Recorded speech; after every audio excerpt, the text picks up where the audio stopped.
Alrighty, fellas, good morning. Yo, what's up? My name's Patrouski, and this is a legendary day to go live in PokeMMO, do a legendary stream recap. There's so much new information, so many new things that happened to PokeMMO last night. We got the part 2. That's right, the one thing that nobody expected, I guess. Part 2 of the Halloween event. I already did a video covering this, but there's more details that have come out since that video. So, first things first.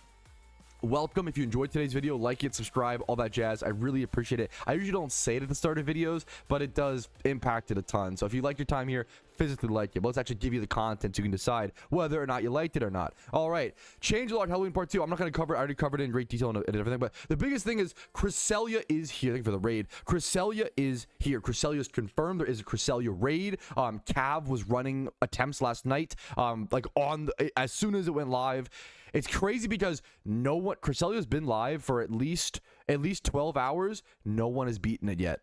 No one has beaten it yet. And that is my favorite kind of content to see in an MMO, is when they add it and people can't even defeat it for like 12, 24, 36 hours sometimes.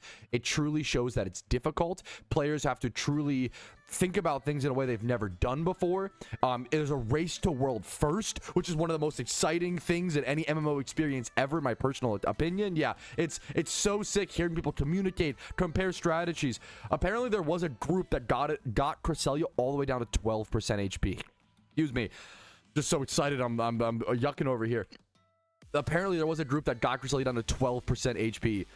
That was the closest we had seen so far. That was thanks to Vincer shouted out that piece of information. The coolest thing is that people are using Darkrai to fight Cresselia. Yo, I said forever. People, and I understand, people were like disappointed in the addition of the Darkrai summoning orb. There's no use for it. And I always said, wait, guy, I bet you one day Darkrai is going to be a crucial piece of PvM. And today is that day. Are you serious? Are you telling me that? That's the best news. That's the best news, man. If you are a complainer of the Darkrai orb, the fact that it is meta, if it becomes meta, we don't know yet for sure. If it becomes meta against Cresselia, that would be freaking amazing. And there was a big misunderstanding a lot of players had regarding a change. I want to clear that up right now. I'm going to be honest, the wording was vague. I understand why people panicked and worried. It disappoints me a little, something I noticed in the PokeMMO community and just in its life right now, people in the world right now. We jump to extremes. You know, if someone says one thing, you jump to the most extreme, worst case scenario, which makes no logical sense. Like, obviously you wouldn't do that. But I understand I get it, but it's not an okay thing, I guess. They posted a change that says common NPC trainers and gym leaders now require other trainers to be defeated before rematches will be re-enabled after cooldown. A lot of people read this and thought that like trainer reruns and gym reruns are dead. Like, you literally can't do them. People thought that you had to fight every trainer on a certain route before it would ever cool down. That's not how it works. Thankfully, there was a whole forum post made about this. People were saying things like, "Oh my God, do you hate us, devs? Like, it's really disappointing." All these things, when they jumped to conclusions, they just didn't know how the mechanic actually worked, which is really frustrating in my opinion as a PokeMMO player. Like, I'd be bummed out by that, you know. Anyways, really how it went, it's vague posted. I kind of agree. I do think a big concern is, or a big fair critique recently is, the devs have been communicating more than ever, which is amazing. I do think that the wording, I think it might be like an ESL thing, which is totally understandable and fair. What are you gonna do, right? But I do think some of the wording on some things is like is very strangely vague. Maybe it's a developer talk that I'm just not familiar with. Maybe it's out of my depth, right? Maybe it's one of those things. But let's talk about this. So shout out to this guy. Explanation from Rach in the Patrouski Discord. So Rach posted an explanation in my Discord. I don't remember exactly how many trainers you need to beat before you can rebattle the same one, but it's somewhere between like the 3 to 5 range. It shouldn't affect people normally playing the game. You just can't plant 50 alts in Striation Gym and exclusively farm those leaders on Charm anymore. That's it. This change is only meant to stop people on like 50 alts or a ton of alts. Yes, this is only meant for people who, if you plop 10 alt accounts at Morimoto and then pop a Riches Charm and then beat Morimoto and then log out and do that every day on 10 accounts, that's it. It's just meant to stop. If anything, the alt account abusers should be happy, because this is a nerf to alt accounting. This is a nerf to, well, not even that, it's a nerf to cheese strategy specifically, which I think is a good change. This is not going to affect anybody doing trainer reruns, anybody doing gym reruns. It's just a very, very good change that just fixes cheese strategies, and there was a lot of misunderstanding surrounding that. Now I'm really excited today to test the new hold down A key speed in battle. I have not tested it yet. I'm excited to test that on stream in a little bit. But next up, okay, there's more exciting stuff. We have catch events, but you know what? We've seen these catch events. We have some cool stuff before catch events, okay? We have 2 new vanities, and these vanities are fucking sick. In my opinion, they are some of the coolest vanities. One of them is like amazing in my opinion. The Red Lotus Crown. People were asking me, Patrouski, why should I do all the raids this year? You know, I already have the Darkrai Orb from last year. Is there any reason to do the raids? And I was like, honestly, just for the alphas or just for, you know, for fun, you can do them, but there's not really a great reward at the moment, which is like, I think is fine, honestly, in my opinion. A lot of people just enjoy them. But now there is. Now there is. If you defeat Darkrai in this Halloween event, you get the Red Lotus Crown. And then something that I've never even done on my main account, there's an even better vanity than this, in my opinion. I cannot believe how cheap this vanity has tanked, how fast it has. Strange Tentacles. This vanity, we saw it in an elite string, or in some of the code prior to the event season, and I was like, it's not happening, it's not coming this year, blah blah blah. This is fucking amazing. This is so sick. I love this vanity so much. This is like one of my favorite vanities of the event. I can't believe it's only 1.4 mil. I'm really interested to see how the market of this vanity develops. I'm really curious to see how much demand there is, how much supply. I am so interested in seeing what happens with this vanity. It's a very cool one. All right, now we can go ahead and do catch events. And then I do have one more tip to talk about before we end the little stream recap intro. But we have these typical catch events. I've covered them a few times already, so I'm just going to breeze through them. On Saturday, the 8th of November, we have a very creepy catch event at 1 p.m. ET at Route 210 in Sinnoh. One of the best single encounter, my favorite single encounter shiny hunting spot in Pokemon if you're interested in it. Mr. Mime, Scyther, Sudowoodo, Breloom. There's literally 4 rares at this spot, which is why it's so sick. Nature bonus is +5 for Naughty, and then there's a shiny Mr. Mime Jr. up for grabs. This is a really difficult it's a single encounter uncommon shunt, so this is like usually like a few hundred hours of shiny hunting you could just save by simply winning a catch event. Easy peasy, boys. That is tomorrow as of recording, probably today as you're watching the stream recap, so make sure you keep an eye on that. Next up, Sunday the 9th of November at 3 p.m. ET. So Saturday and Sunday catch events this weekend, which is cool to see. Mount Moon in Kanto. You can catch Clefairy, Sandshrew, Geodude, Zubat, 2 nature bonuses, as well as a shiny Cleffa up for grabs. If you want a Cleffa, Clefairy, Clefable, you could evolve it. Really cool catch event prizes coming up. And now, one more thing. This might be obvious to a lot of people, but one more thing I wanted to touch on. It's a really common misconception that pops up every single event season, and I understand it, but I'm gonna refute it or whatever. I see this phrase a lot. I can't wait for the event to end so I can sell my investments, or I can't wait. You know, Patrouski, I'm holding all these mysterious dust balls. Should I sell on the 15th of November? When should I sell? And I'm over here like, oh no, like this guy invested without doing his research. Like, the biggest, which is tough, the biggest piece of advice. Oh my god, shiny charms this cheap? Holy crap. So I'm getting distracted by all the amazing, insane market changes, amazing and bad in some cases, just crazy different market changes right now in the event season. The biggest thing with investing in PokeMMO is you have to be able to wait like 2 years. Like, if you aren't willing to hold an item for at least 2 years, I don't recommend investing. It is a long-term gambit. Investing is not like a short-term thing. If you want to invest and then sell that within 3 months, don't invest, in my opinion. It can happen, don't get me wrong. That's like the super positive upside, right? If you buy mysterious dust balls now and they go up in 3 months, that is a rarity positive upside. You can't bank on that. You can't. I see so many people who make investments in PokeMMO only to panic sell them in the Christmas. Like, you buy in the Halloween event, panic sell in the Christmas event for little to no profit. You invest in the Christmas event because you sold all that stuff, but now you're gonna panic sell in the Lunar New Year event. So just please don't be that person. Please, I try to preach as much financial education as possible when it comes to video games and PokeMMO, but obviously at the end of the day, only you can make those decisions. That is crazy.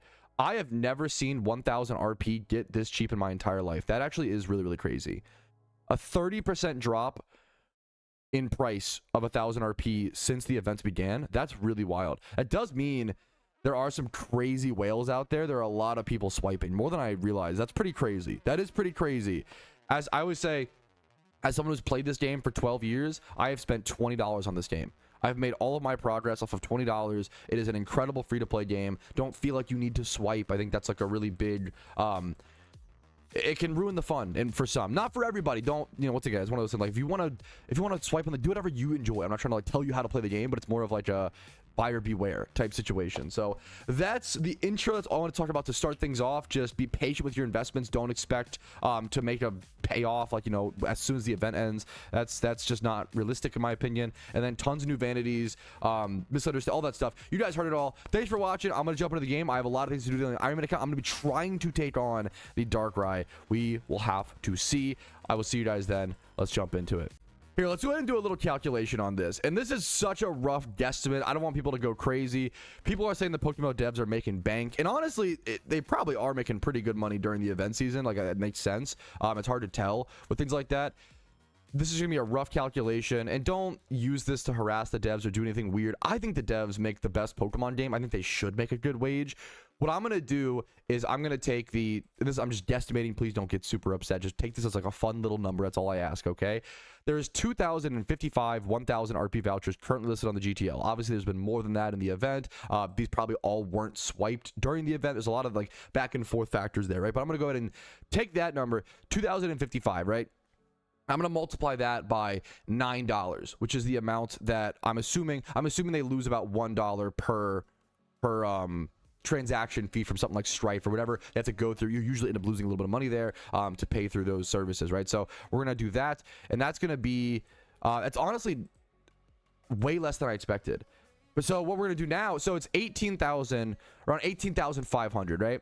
Now we're going to take this number and multiply it by 0.66. Because if you're self-employed, I don't know where they live in the world, but in the US, we get taxed like 30% flat. If you're self-employed, you get fucked on that end. So they're taking home 12K split amongst 5 devs. They're not making bank, guys. Maybe I'm obviously counting one small thing. I'm counting one small thing. I don't want to take this and exacerbate it to like, this is for sure how much the devs are making per month, blah, blah, blah, blah, blah, blah. I don't, and like, obviously this is like, I don't know. This is in the past. I don't know. It's tough to tell. I bet, I'm hoping, my goal is the devs make like, my goal is they make like 100K a year. That's, you know, I hope everybody like, but like my guess is that they probably make somewhere around 40 to 60K, 40 to 80K a year. I could be wrong. Based on my experience playing PokeMMO and my experience being self-employed, there's a lot of things like that. I want the devs to get paid well because they make a fucking amazing game. I always just say I don't want them to do it at the cost of the game. It's always been my take, which is why I was against things like temporary incubators and against things like mysterious balls and things like that, against things like chum buckets. But that's a whole different conversation. I think it's an interesting, fun number to calculate. Just take it as it is, as a fun little dumb number. It's all guesstimations and all conjecture from me and anybody else.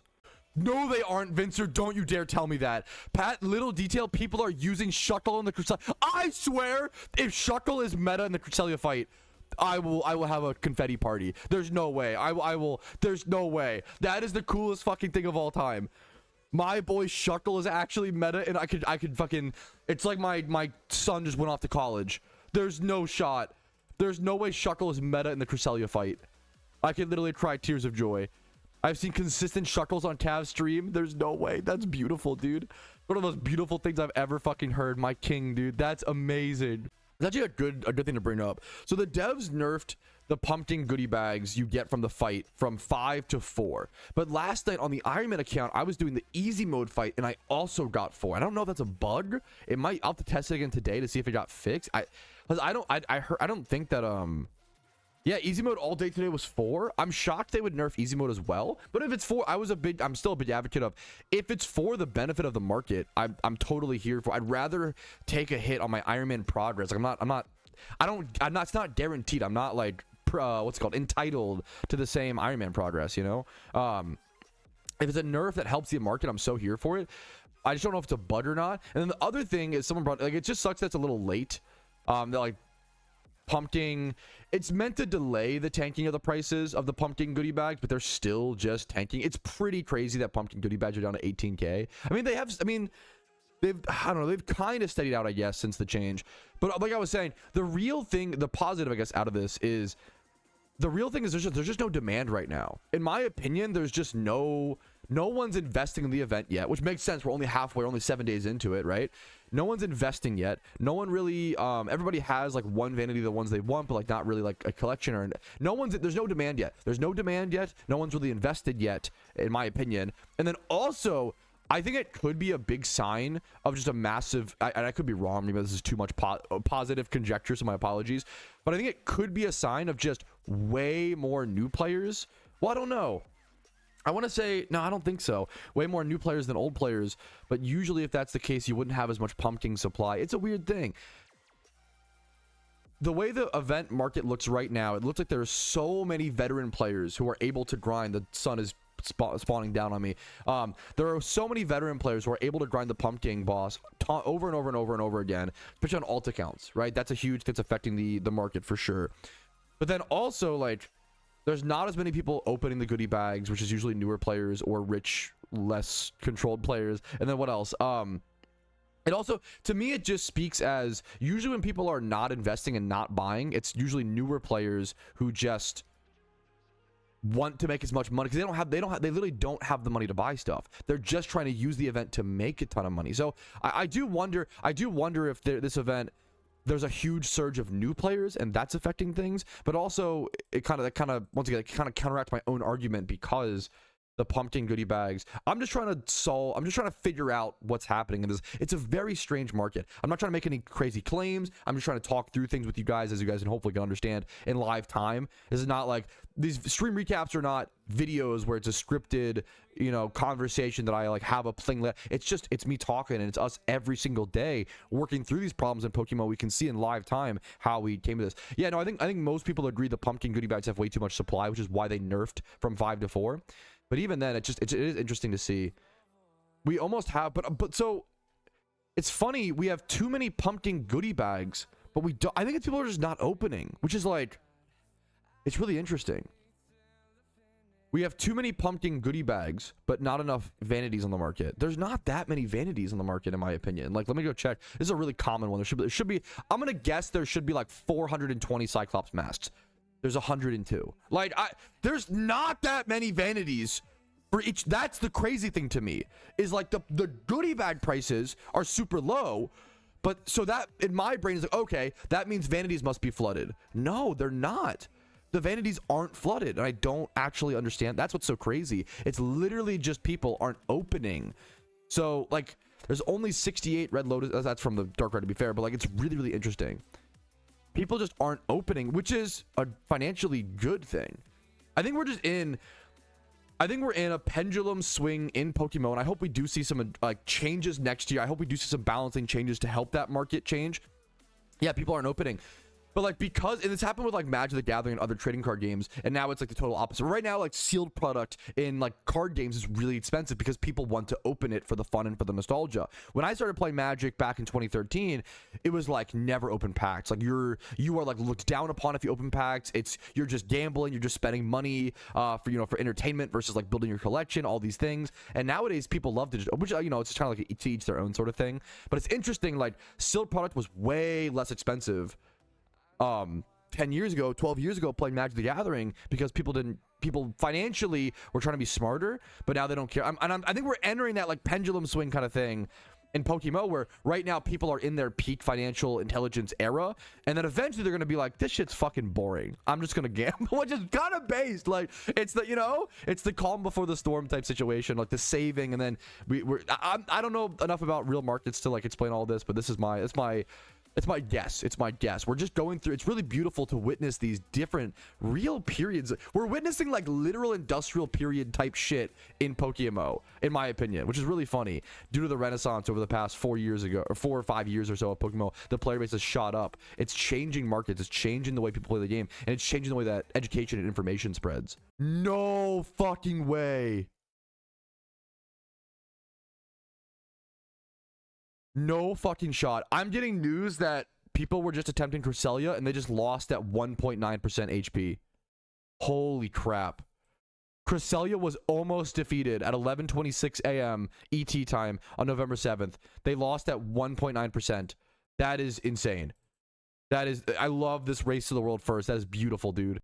Why is it against TOS to use 2 accounts on 1 device, but it's fine to have 2 accounts on 2 devices? Great question. So it's a not even a TOS thing. It's more of like a anti-bot farm measure in the game. It's a certain mechanic essentially that's just in the game. A lot of players may not know this, but this has been, you know, it's an old school thing in Pokemon that a lot of players know. The reason why you can't, Pokemon does not allow multiple devices being logged in on one, or multiple accounts on one device, right, at the same time is the big thing. But you can have like 1 account on your desktop and 1 account on your laptop or tablet or whatever, for example, right? It's to prevent bot farms. So there are these things, these organizations, these corporations called bot farms in MMOs. If you're familiar with MMOs, you know this. RuneScape, World of Warcraft, all types of MMOs have these things called bot farms. And it's literally just, really, it's like businesses of people botting to create accounts, botting to put the accounts in the game, and then botting the game itself to then sell the gold for real world money, right? In PokeMMO, we entirely eliminate the fear of bot farms, because why would you ever, as a business, bot farm PokeMMO when you could only bot farm 1 account per device, when you could go bot farm RuneScape and load up 20 clients on 1 computer, right?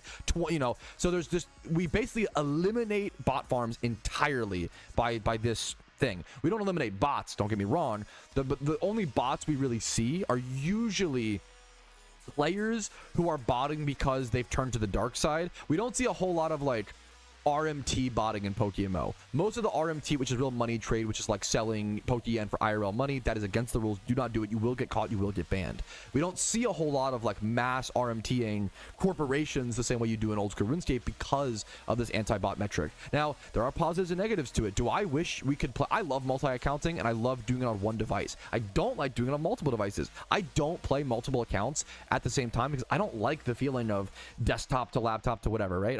Very rarely I'll do it, but I would multi-box if it was available on 1 device. The biggest problem with the multi-device thing is that I hate that it's a financial barrier. As someone who grew up, you know, very poor, and I played PokeMMO, a big reason was because I grew up very poor and I had a very bad computer, but it could run PokeMMO. That was a big reason I was able to play PokeMMO. So I do dislike the idea of like there's that financial barrier IRL. The problem is I don't know if there's a better solution. That's the problem. Is like, we have a really small dev team. It's really hard to crack down on bot farms. So the way they do it is like a physical barrier, but that physical barrier has positive implications on the market and the economy in terms of inflation, in terms of bot farming and integrity, but then negative implications on the terms of the average player being able to like multi-box. So that's, hopefully that clears that up. There's a lot of history in Pokemon that a lot of new players just don't know, and hopefully I can fucking teach it to you guys and pass it on and clear up any misunderstandings, questions. I think it's a good thing to ask, why is this thing?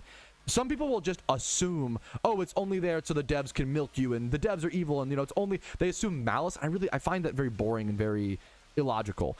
If you guys have questions of why something is around, that's amazing. I love answering questions of why rules or why things exist in the way that they do. I'm really glad you asked that. I'm sure a lot of people were wondering the same thing. I'm really glad that you asked that question, Shatters.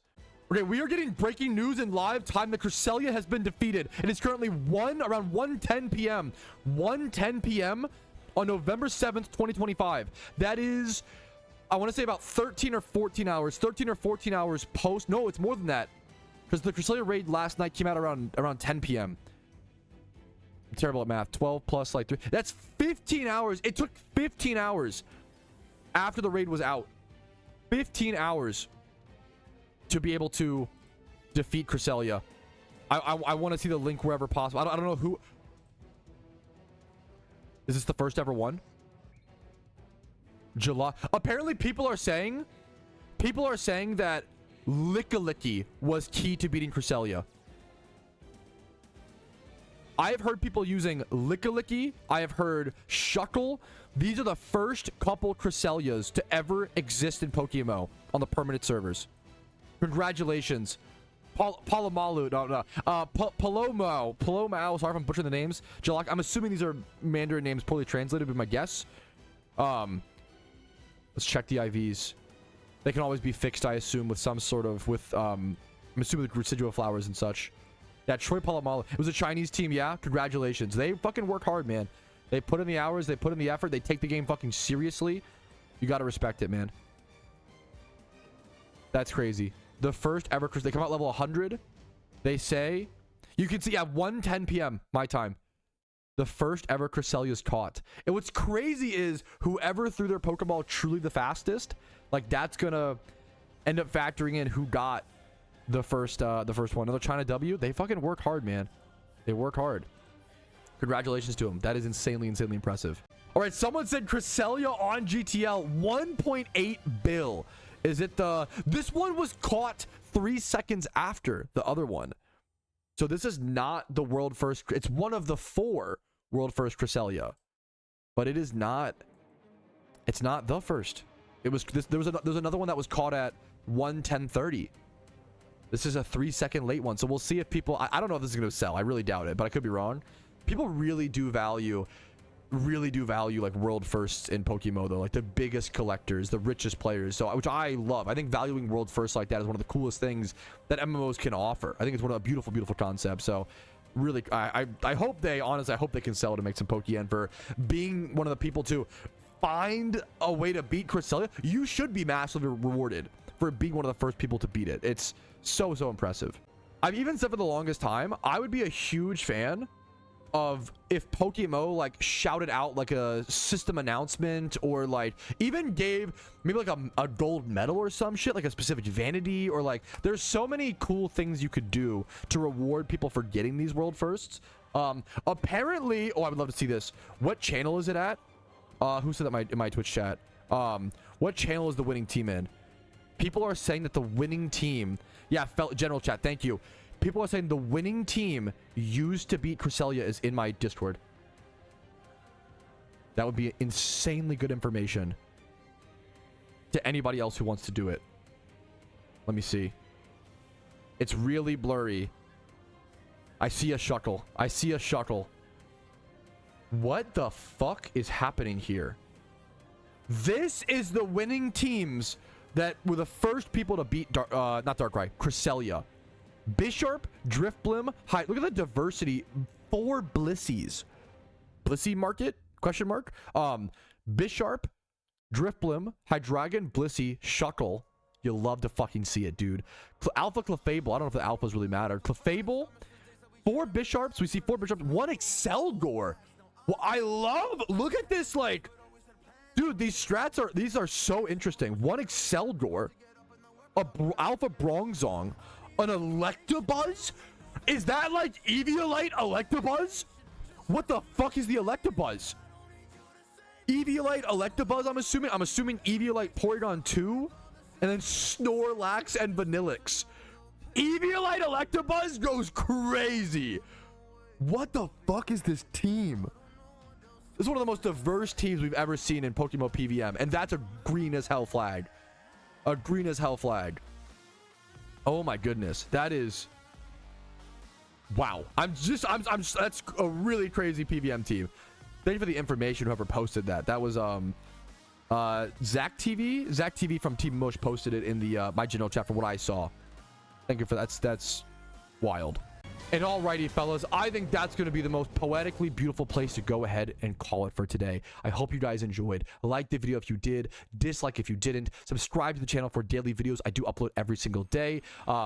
Discord's down below. A lot of help during the event. Follow me on Twitch for streams like this to watch moments like this live. Shout out to Matsui for the GZ from Ahmad. Very kind of him to reach out to me. Moments like this live on Twitch, YouTube Live, all that stuff. If you want to go above me on and support the content, allow me to do stuff like this and really put my all into events in the Iron Man mode and streams every day and everything. This guy is sick drip, and look at all the good drip. YouTube memberships, Twitch Primes, Twitch subs, and PayPal and Venmo donations really allow me to be here and allow me to be full-time and allow me to put all the effort I can into this. Thank you guys so much. You guys allow me to do that. Thank you so much. Have a great day, and just keep enjoying the Halloween event. Ignore the noise. Make positive critique. Make productive critique. Let your voice be heard, but also focus on the good. Focus on the game. Have fun. Play what you enjoy, and just have a damn good day. Have the best day you can, okay? I will see you guys probably next Monday, okay? So for now, peace, Arene, O. Yo, what's up? Outro Patrouski here, and I wanted to take this time to say thank you to everyone who goes above and beyond and supports my channel. Your names are all listed here. You make it possible for me to make helpful and mildly entertaining content for the game that I love and make it available for free for everyone to enjoy. Thank you so much for allowing me to even be here.